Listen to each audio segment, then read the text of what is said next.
So like I mentioned, the Bellwether Syndicate, kind of like I feel that syndicate vibe, right? It's kind of, I think it does, is a little pervasive in the Chicago area, which is wonderful because it feels like a family. Where did the title come from? Well, like a lot of things, I do have a penchant for difficult names.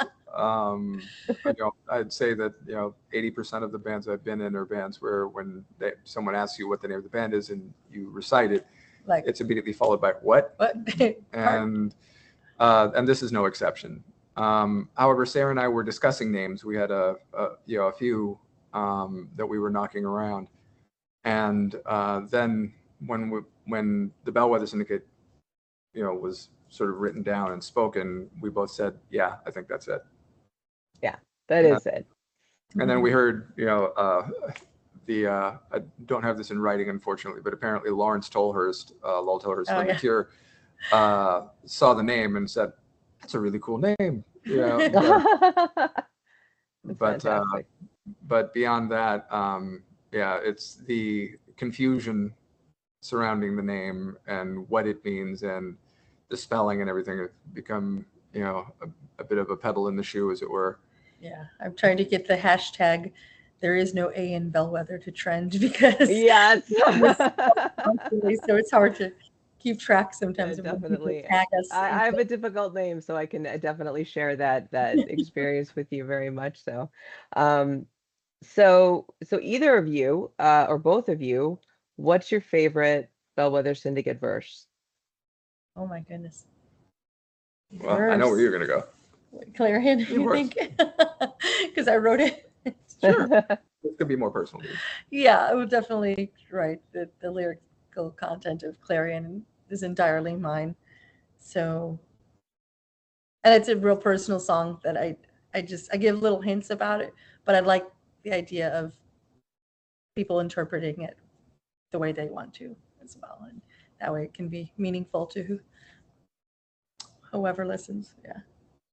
For me, it depends on what day you catch me on, but it can vary. But I think one of the more recent offerings that I'm quite pleased with is out of We All Rise, the line "The horse that water dies of thirst" is a particular. Yeah, I enjoyed that one.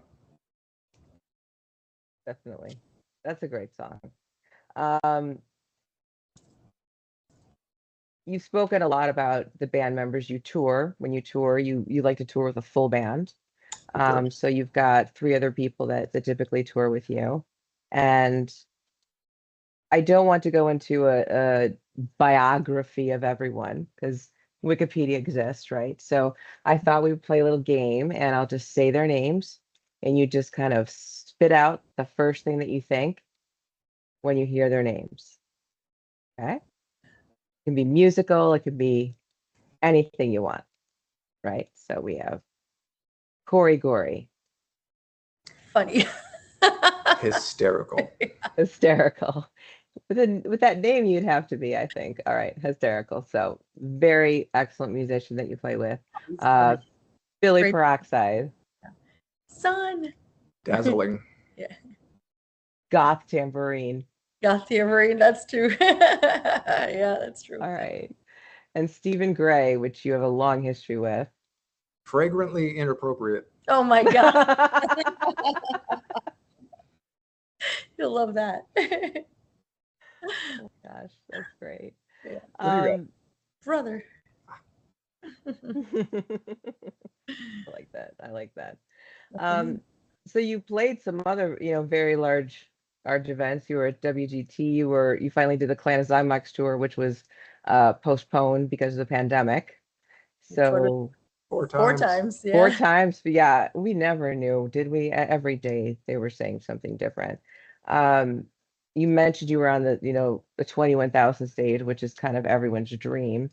So that was been the biggest stage of your career, but has there been a stage or an event or a show that has been particularly meaningful for you outside of the, obvious excitement and you get from such a large crowd, but any particular show you've done where even if it's 10 people there, it has been a particularly meaningful show for you? aside from playing it with Gothic Treffen, which all 3 times has just been so special and amazing. The show that we did in Chicago with Clan of Zymox, but at the Concord. Oh, yes. That was full. It was packed. It was sold out. And it was our hometown. That was a great show. We just felt the absolute best energy and love and compatriotism, was that a word?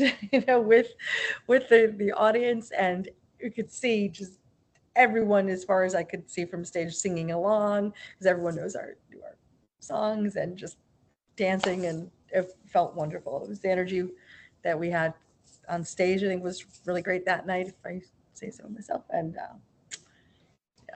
much of what ended up in the clips for the Golden Age video. I think my favorite picture of you guys is from that event. The really far shot, I think Bobby took it, the really far shot from the stage where you're playing.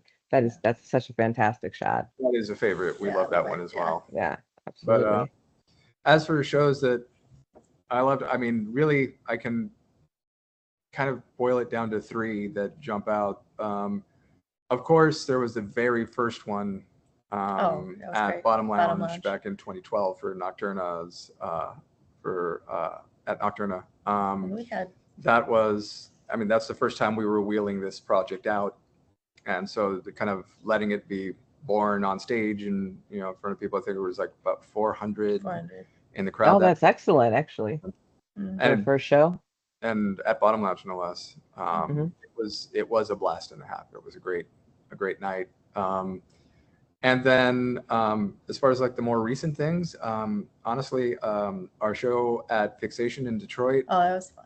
Yeah. That was just a couple weeks April. ago. Was it April? A month ago? End of April. Yeah. That was a blast. We had such a great time there. And then, of course, BET just last month was, stellar by any measure. It's, and it's the whole thing. It's just all those different size crowds, I mean, small is, what's in a name. It's, a much more intimate crowd, but they were nuts. They went for it full bore. And then BET, it's like that, times 5 or 6, and, and that, that scale is its own thing. They all have their charm. They all have something to them that makes them unique and awesome. And, I love them all. Yeah. I get the biggest kick when I see people singing along. Of course, it's just, of course. I can sing along. Yeah. No, when we do, when we're doing the night watch, and then, if I know we have the crowd, I'll do the call out, and then, just let me hear it. And then if I hear them yell, "Oh, you on the night watch?" Just screaming back. That's what I don't think anyone doesn't know the night watch. I mean, that was such a hit. And the shirts, I mean, you still have the shirts because they're still so popular, because it's just a great concept and a great phrase, absolutely. So William Faith Studio. So you have, for I'm not sure how many years, I'm sure for many years, you have grown this studio to be a true professional studio where you are producing, mixing, mastering, et cetera, recording, and blah. Of the list, I don't know. Many musicians lately. So I'd love to hear, a little bit about what you've been doing with that part of your life.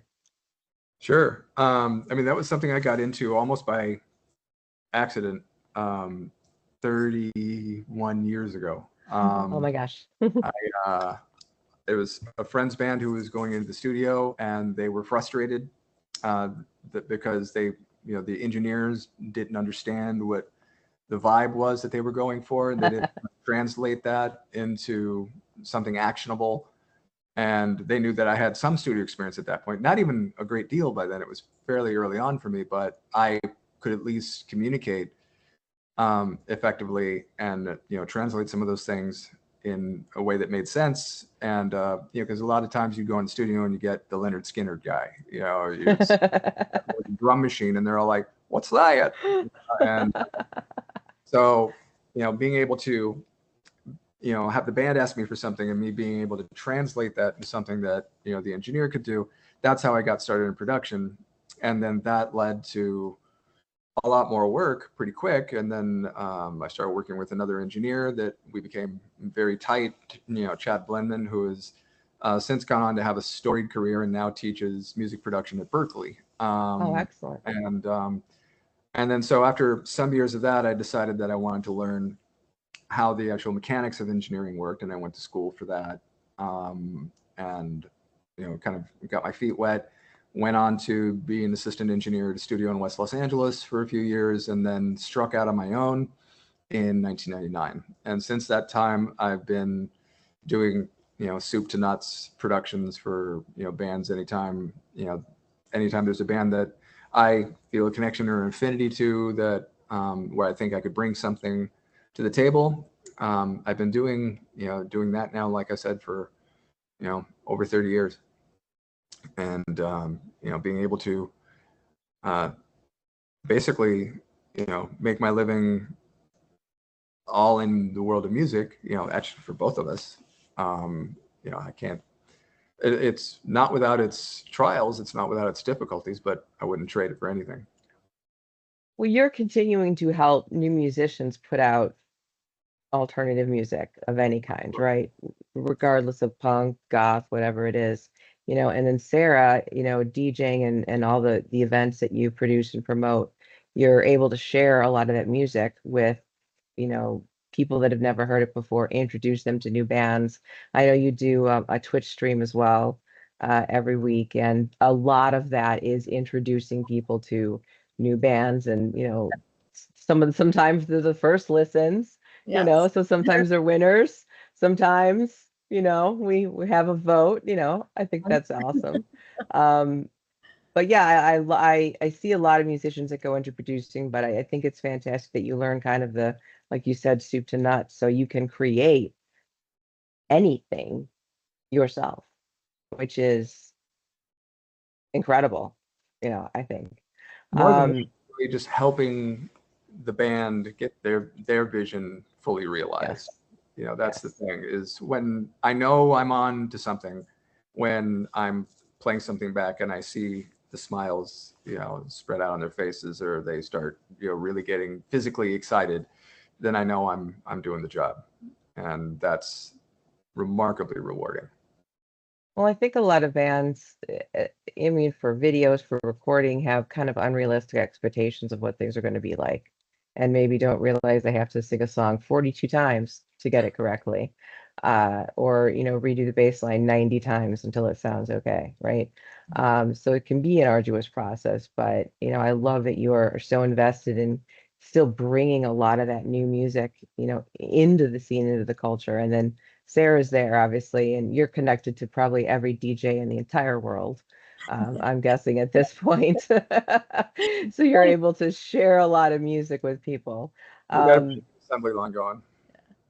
Definitely, definitely.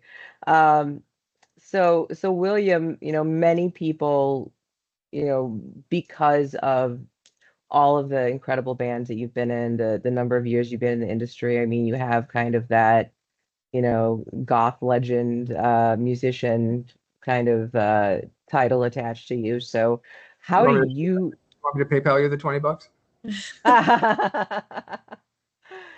No, I just wonder, how do you want people to remember you? What do you want your primary legacy to be? If someone Googles you 30 years from now and who is William Faith, what's the first thing that's going to come up? Really, I hope it's just the music. I hope that's whether they remember what they heard, how it made them feel, or if they remember a feeling they got from seeing a band that I was in. That's the stuff that I remember. That's the kind of legacy that's meaningful to me. It's less about, whatever anyone else's perspective is of it. It's really about how something that whatever it was I did connected with you. And so it's that experience that's the most sacred to me. It's if there's a lyric in a song, if there's a particular musical passage, if there's a concept that was touched on, a memory of a moment, you know, in a live show that you carry with you that in some way had some impact or some resonance. That's the stuff that's the most meaningful to me. That's the things I reflect on. You know, if the most important thing to me is that you never, you know, for some producers and other musicians, where I think it gets dicey is they stop being a fan of music. They stop listening. They stop being excited by new music and things that are coming in that, you know, alter their perspective or perception that affects them in some meaningful way. And I've never lost that, and I hope to God I never do. But that's the stuff that I reflect on. Sarah and I talk about this kind of thing all the time. It's, you know, a moment at a show, you know, something that occurred during a live performance that just affected us, you know, profoundly. And, you know, we're always going back and, you know, revisiting those things. You know, it's about something that had some resonance where your heart rate went up and you know, got chills, and those things are the things that you carry with you. And so, you know, I can only hope that, you know, some of those things last and some people have those things to carry forward. I'll Google you in 30, well, we'll see if I'm here in 30 years. Google you a musical storyteller. Definitely. So what's next for Bellwether Syndicate? We do have some touring coming up. We are soon to go out on the road with our friends in Boot Blacks. I say friends because the band features the evil Barrett Hyatt, who is challenging my mayoral role in the fair village of Schaumburg, and he doesn't even live in Illinois. He lives in New York, so he's trying to bring Big Apple corruption to our fine village. And even despite the fact that we're not in election year, he's trying to, you know, rake a bunch of mud and unseat me from my duly elected as mayor of Schaumburg. And so that is why the tour is titled The Battle for Schaumburg. And I did see that. Yeah, I did see that. That's hilarious. So it's a battle for the hearts and minds of Schaumburg. Oh my God.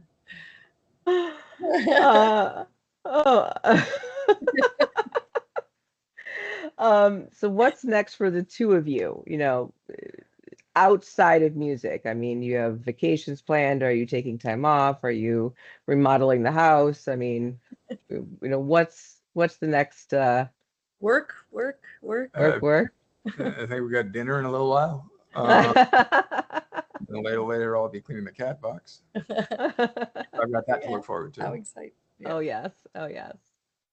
Okay. Excellent. Well, that is what I had. Oh, sorry, go ahead.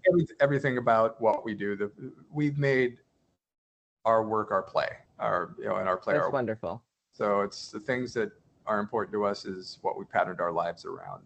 And so it's a world where it involves going to shows, DJing shows, playing shows, creating music, sharing music, and anything that isn't those things is usually rightly occupied by cats. Definitely. Well, it's wonderful to talk to both of you. I had a great conversation. I hope you did as well. Great time. Thank you so much for taking the time. Thank you. And if there's anything else you want to close with, I'd be happy to hear it. Any events you have coming up, or well, everyone should go to Nocturna. So we'll actually, the Bellwether Syndicate will be performing at the next live Nocturna, which is Saturday the 24th of August at Metro in Chicago. Excellent. That will be a good one. All right. And then the mayoral race for Schaumburg, there can be only one. I will bring a sign that says "Faith for Mayor." I will bring that sign. Choose wisely. Sure. Oh my goodness. Yes, absolutely. In fact, we can hold the ballot box and make sure there's no corruption with the voting or anything like that too. I only trust Illinois. Well, thank you both so much. It's been fantastic talking to you, and I wish you so much success with Bellwether Syndicate, and also just with everything that you're doing. Like I mentioned, you know, the scene in Chicago is incredible. It has been incredible since the 80s. I mean, it's been a hub for so many different kind of offshoots of what we all called punk, you know, back in the 80s. And, you know, places like Wax Trax and things like that that just brought so much into the area. And I'm extremely happy and grateful that you both kind of carry that through and let that next generation of baby bats in and teach them a thing or two about music. A lot of great events. Not only the ones I do, but they're just, there's a real vibrant scene in Chicago Yes. now. Yes. And Scat's a great bands as well. Yeah. Oh, more Yes. and more. Wow. Yeah, there are, and you're fantastic with just sharing the information on shows and sharing the events. So half the things that I go to is probably that I found on your page, to be perfectly honest.